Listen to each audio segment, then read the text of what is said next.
We are developing a new generation of entrepreneurs to provide practical tools to teach young people how to build businesses and to create employment for others. In Lagos, the possibilities are endless. Èkó ò ní bàjẹ́ o.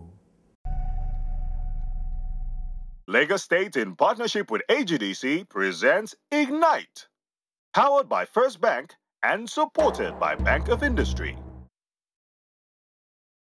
This is our Inspire Me moment again. Remember that when we get to the Inspire Me moment, we speak to guests who have themselves worked at being entrepreneurs and have made a great success of it. People who've walked through the Nigerian system and have done it in flying colors. People that can challenge our minds and help us to see the things that are possible, even in our supposedly difficult environment. Today, I have a friend of mine and a brother of mine in the house. In his past life, he was a banker. And then from his life as a banker, he saw an opportunity in an area that services the banking industry and other industries. And like every entrepreneur should, identify the opportunity, take advantage of it, and build on it. He moved into that opportunity, starting in a certain way, and ultimately, right now, is running the largest factory in terms of that segment in Nigeria and in Ghana, and servicing the West African region.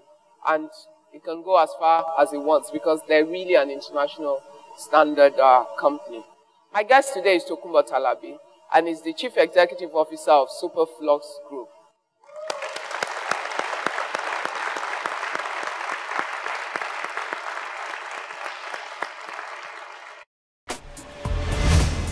Ignite, from dreams to reality. From the great city of Lagos, it's another inspiring episode of Ignite. Practical business advice taking you from dreams to reality. Ignite, from dreams to reality. Okay, Tokunbo, talk to my people. They're young, they're ambitious, they're dynamic, they're the future of Nigeria, and we need them to understand what they need to do to help build the industries or the businesses that will create the jobs for us as a country, considering the gaps that we have in job creation right now. Well, first, let me just thank you for giving me this opportunity to come and talk to this group of vibrant and interesting people. I don't think that I've been in a gathering of young minds like this in a while, so I think it's going to be a learning process for us, for me and you as well. For me, the most important thing is passion for what you want to do. A lot of people, first let me just talk to you about a lot of questions that people ask. What do I do with business? How do I start business? What business should I go into? And over the years, I have only one suggestion for you. You must determine what your passion is. What do you like to do for free that keeps you happy and makes you feel good? If you can then get somebody to pay for that passion, you are going to make a lot of money from it. Your initiatives will be high. Your innovativeness will be at the highest peak. You can dream and dream on those things because you love to do it anyway. So if you are looking for an area where you need to start a business, first look for something that you are good at, you have passion for, that you will have done it for free anyway, and then let somebody pay you for that. That's for me. As for me, maybe I started not because there is a need to start, but because we were just being general boys in those days, and I started doing business right from university days. So there is no time that is too late to start or too early to start or too early to start. And wherever you find yourself now, just know that there is a purpose for you not to have started before now. But now that you are aware, what are you doing going forward? Don't do another year and still thinking about ideas. People generally think that you have the ideas and then there must be some pot of money somewhere for those ideas to come alive. I don't believe in that. If you have the ideas, things will gravitate around your idea. It's also spiritual. Things will gravitate around what you want to do because it has to do with faith. So if you say you have an idea and because you don't have money, you're not going to go after what you have, nobody's going to drop money from you from heaven to do this business. But once you start, you will see that people will make a way where you don't even think there is a road for you. You may be looking at A, but the outcome is going to come from a B that you are not expecting.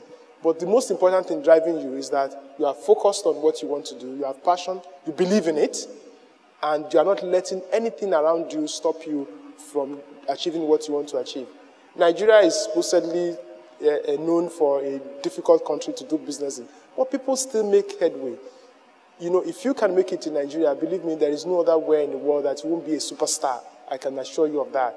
But charity, they say, begins at home. So you need to start working on that, your idea. Most of the young people want big ideas. But the big ideas themselves don't naturally translate into money for you.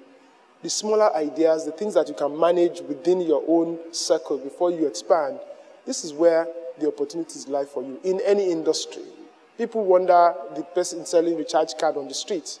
If you go and do a research of the turnover they make, you'll be amazed.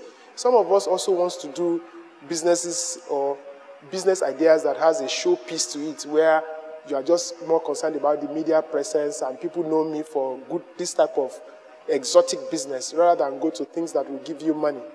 Okay, I started showing films when I was in university. There is nothing that I have not sold. I've sold computers, I've sold second-hand compressors for fridge. I've sold all sorts of typewriter, just name it. I have a shawarma store in TBS.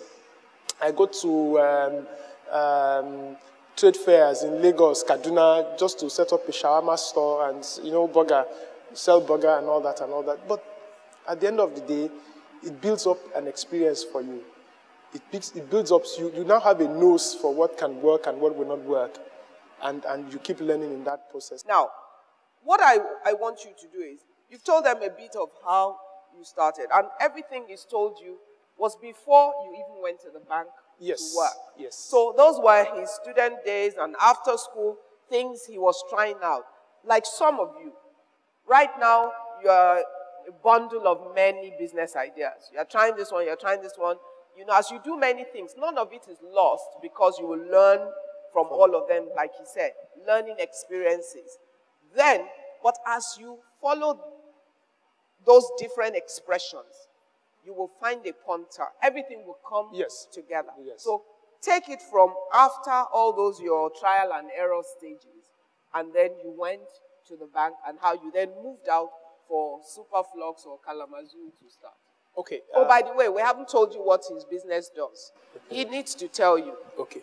Basically what we do is that we do all the security print documents you have. So if you have a checkbook somewhere around in the audience, somewhere in the little corner there is a Superflux written on it. We do statements, things that... Bank statements, checkbooks, certificates. Your university certificates. We're doing most of the tax documents that you will get. We're into logistics. Security printing and value documents is where we started from. But today, we have a factory in Ghana. We supply like 14 countries in Africa, because at the end of the day, people complain about the problem of Nigeria. I don't see problems in Nigeria that much. And that is why I'm saying let us also test our capabilities in the neighboring countries. And we've made a good success of that. But today we are into logistics. We have, I think we just acquired the 5th largest courier company in Nigeria now to join our group. We have real estate, very good. We have logistics. We have quite a few of those things. We have some things to do in agro and allied. There's a lot of multiplier effect on the things you can manage and you cannot manage, and you are not restricted to... No, I just want to take something more, because I told them, they've asked me questions in the past about multiple streams of income. Yes. And I explained about specializing and making a success of one first to prove yourself. And once you've done that, the ability to scale up can be so rapid. And readily, there's a stage where it's easy for you to move from one business to 3, 4 businesses, and it's not a big deal because you have the credibility, you have the track record, you have the ability to, and then you begin to enjoy economies of scale and the synergy of different businesses, but not before. The issue is that you don't run before you start working. So if you have a business, some people will say, look, I have this business. The business you are doing has not stabilized. I've been doing this Superflux business now for 14 years. In the first 7, 8 years, we didn't do anything apart from Superflux. So all the monies we made, we put back in the business. We put structures in place. We built a factory. Our factory was just opened last year. We benchmarked ourselves against the best that you can get all over the world, and that is paying dividends. But after that, you can go into other businesses. For instance, the logistics that we're doing, we do a lot of things for the banks. We do a lot of statements. We are the biggest customer to NiPost. I give NiPost like 2 million meals every month. So it's only normal for me to have a logistics arm to complement the business that I'm doing. So a lot of those things will naturally into the flow of what you are doing. But like she said, the first thing is don't jump your gun. Do one, consolidate. Because the truth is, the other areas where you are going, there's no guarantee that I can start a business and it won't fail. There's no guarantee. But at least you have a cushion. If anything goes wrong there, I have the staying power because there's something here that is generating money for me to see that gestation period through. I don't have to borrow too much money to do that so that the banks are not on your neck. And a lot of those things come into... But then after some time, you just see that it takes its natural course and then you become into a group. So don't start today and say group incorporated when we should still be a limited liability company. Yes. Ignite, from dreams to reality.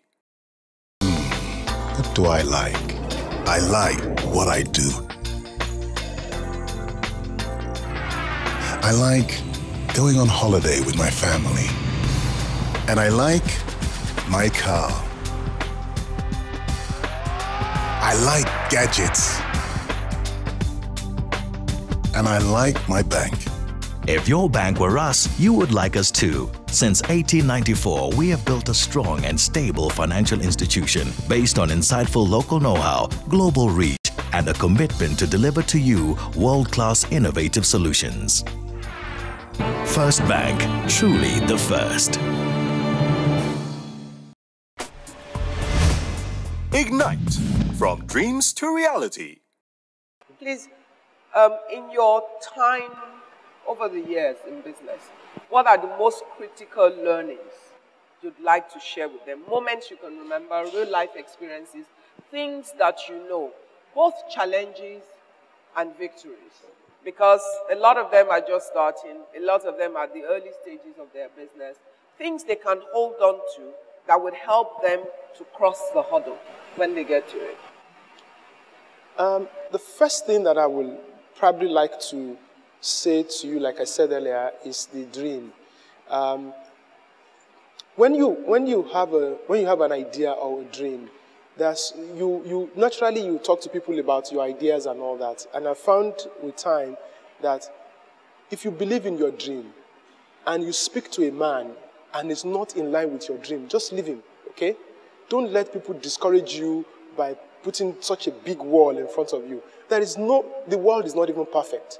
So, but you need to know who you seek mentoring from.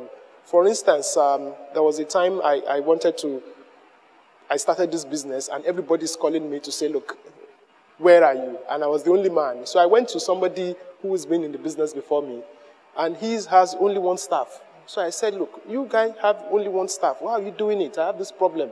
And the guy says to me, if I can guarantee X amount of millions of turnover in a year, I will take a new staff.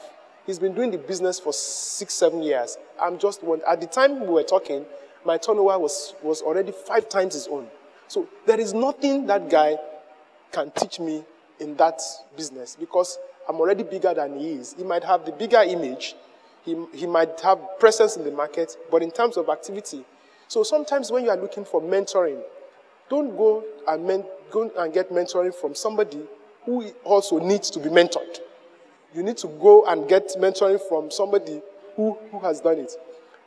Two things. One other thing is that when you go to people and you say to them, teach me, believe me, a lot of people will set out their time, they set out their businesses and teach you. But if you go there with the aura of big chest, I know what I'm talking about, you talk real nice in the book, people say, okay, since you know it, you don't need me anymore. Don't look at your environment when you are doing business. When I say don't look at it, don't look at the challenges of your environment. There's no power, there's corruption, there's integrity. For 7-8 years, we didn't do business with government. And we didn't pay. And I can say boldly that we didn't pay. Now, the dynamics of that we didn't pay means we didn't pay bribe. We didn't pay. We didn't play ball. That's it. And if you look at my competitors today, first, if you are not paying, your product must be the best. Your service must be the best. So, I focused on the product and the service and the delivery and the packaging and everything. And I put myself behind it. Everything I've got. Now, the interesting thing is that anybody who wants to then fight with me has to match all that I've put in place. Yeah. Plus, they have to pay. So, if my price is 10 naira, for them to consider you, you have to charge 9. Because you're also paying 3, you're actually getting 6. The truth is, when the business comes, the best that will happen is they will do it 50-50. So you get your own at 6, I get my own at 10. Then I can invest more in the business. Then I can raise the stakes. The next time when we come, I will raise the stakes in so much so that you cannot match me because your own margin is small. That's why most people, they get so much into paying that they don't have anything left to invest in their business and they ultimately die. So if you don't pay, remember what pay means. Yes, if you don't pay. If you don't pay bribe. Yes, if you don't do deals. If you don't pay, you are afraid that you die. But if you pay, you are going to die anyway. So you might as well you might as well stay. You might as well focus. So maybe you will lose. You definitely, if you are not paying, you are going to lose some things. But close your eyes. Focus more on the service that you are rendering. Nigeria has a very peculiar purchase pattern. You negotiate for 6 years. They give you the job today. They want you to deliver yesterday. If you want to do business, you need to understand your customer. So I don't criticize Nigeria, they never plan. No. This is how Nigeria wants to do its business. This is how I want to do. And in those areas, that's where the opportunities lie for you. That's it. Because, yes. Tokumba is my brother, so he knows I can jump in. See, that lack of planning is an opportunity. It's an opportunity for you. Believe me. Major opportunity. Yes. So think. Some of the things that you think are the problems, they are your advantage. Yes. Now, whilst you are crying, this one, somebody else sees it and plans for the problem. Yeah. And turns the problem into the advantage, and the game changes. Because they would, if they order today, they want delivery yesterday. So what you should be spending your time on is how to position your process and your production such that you can respond to the delivery in an emergency. Because by the time they need it, sometimes, even if you have the best, it's only the guy that can deliver they will go with. That's right. Do you understand what I'm saying? And then you name your price. And then you name your price. Very critical. Because they need you tomorrow morning. So, they are sure you are the only one who can do that stuff. Forget at that time, nobody wants to lose their job as well. So even if they are on the take or they want payment, they want to first preserve their own job. So if they are going to do the show tomorrow and you are the only one who can deliver it tomorrow, everybody comes to you and you say to them, sorry, this is my price. So you get that. They will abandon the guy that will pay them bribe at that moment. Yeah. Now, for young ones like you, there's also a need for you to synergize amongst yourself. Don't think that you are better than your peer in terms of reasoning. And I find it very unique. Find there's going to be competition, we're talking about. Create a peer group where you decide. I've been in a peer group for 20 years. And what the peer group has done is that we form a threesome. Tokumba and his friends have the best working accountability group that I know. So that's something that I really want him to share with you, because it helps you to organize yourself, and it's something that helps you to challenge yourself. Yet you can maintain your values and commitment to your goals through an accountability group that you set up. Share fully about that, your group. Okay, can call it accountability group, or we call it responsibility group. Yes. Where we take responsibility for the success of the businesses of our pair. We're only 3, and we call it arometa. In Yoruba means a tripod. And tripod means strength, and even if you go into the Bible, Trinity is 3 and all that stuff. So we have this. Now, we don't have ownership in each of the businesses, but on a monthly basis, we sit on a table. Okay, now we used to sit in small Mama Buka, but now we'll probably go to a Chinese restaurant because there's goodness and mercy around us, as you can see. They're all heavy in their pockets now. So we sit and we take issues. And I have found it to be the most rewarding because, one, we're not competing amongst ourselves. So there's no fact that I'm competing with you. You have a different business line. 3 different industries. And we set goals. The first goal we set is that, first, you must put structures. Fortunately, we're all brokers. Travel agency is brokering. Medical is just carrying people abroad. And then me is just Kalamazoo. And then we said, look, the way we're going... When we were starting, then we said, we need to put structures in place. So you can look around now and see Reddington, you can see Superflux. The medical, I'm sorry, yes. The medical part of their tripod is what has resulted in the Reddington Hospital. Yes. The travel agency arm of their tripod is Touchdown Travels. Yes. And is one of the largest travel agencies. And the third arm, which is him, is the largest security printing business in West Africa. So you can see that it works. So what we did, we sit on a monthly basis religiously, and then we take business processes from each and every one of us.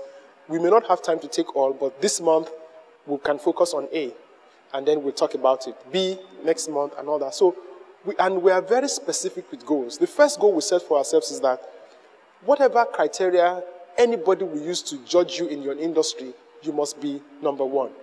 Whether it is visibility, you must be number 1. Whether it is turnover, you must be number 1. Whether it is customer base, you must be number 1. So we set those things out, and then we take it, and then we give ourselves time frame, including things like where we want to live, lifestyle, what do we want our wives to be doing, what do we want our children to be doing.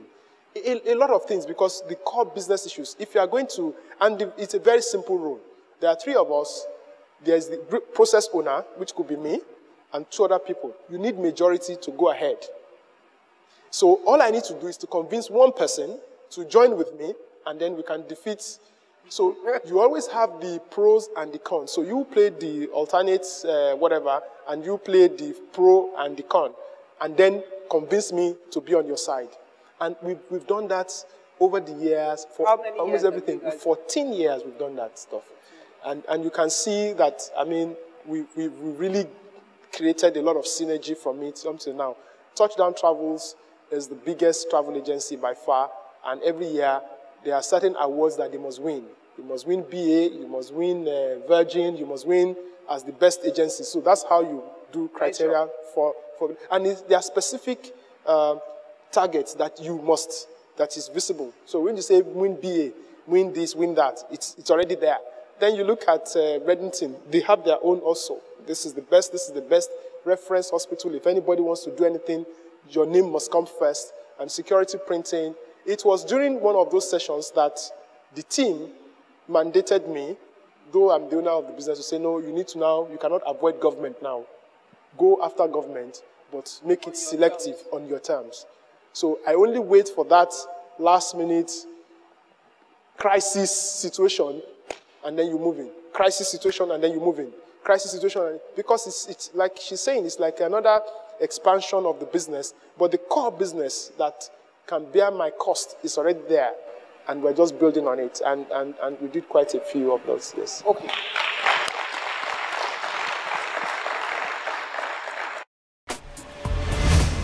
Ignite, from dreams to reality.